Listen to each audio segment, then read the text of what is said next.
আরব সাগরে সৃষ্ট গভীর নিম্নচাপটি ঘূর্ণিঝড় অসনায় রূপ নিয়েছে।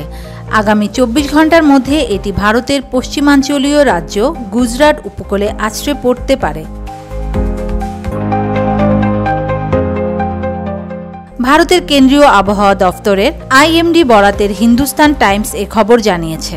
শনিবার 31 আগস্ট আইএমডির সর্বশেষ পূর্বাভাসে বলা হয়েছে, ঘূর্ণিঝড়টি এখন গুজরাটের নালিয়া শহরের পশ্চিম উপকূল থেকে 250 কিলোমিটার, পাকিস্তানের করাচির উপকূল থেকে 160 কিলোমিটার এবং বেলুচিস্তানের পাশনি উপকূল থেকে 350 কিলোমিটার দূরে রয়েছে। বর্তমানে ঘন্টায় 14 কিলোমিটার গতিতে এগোচ্ছে আসনা।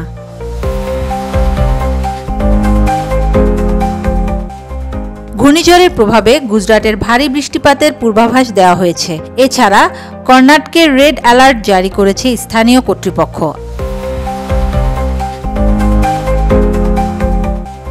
ভারতের আবহাওয়া বিভাগের পূর্বাভাসে বলা হয়েছে, ঘূর্ণিঝড় আসনা ভারতের পশ্চিমাঞ্চলীয় রাজ্য গুজরাটের পাশাপাশি পাকিস্তানের দক্ষিণ পূর্বাঞ্চলীয় প্রদেশ সিন্ধের উপকূলে আঘাত হানতে পারে। এরপর এটি উত্তর পূর্ব আরব সাগরের উপর দিয়ে ওমানের দিকে অগ্রসর হতে পারে।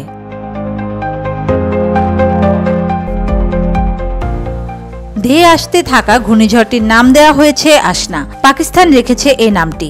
ভারতের আবহাওয়াবিদরা বলছেন, বর্ষার মৌসুমে এই অঞ্চলে ঘূর্ণিঝড় বিরল।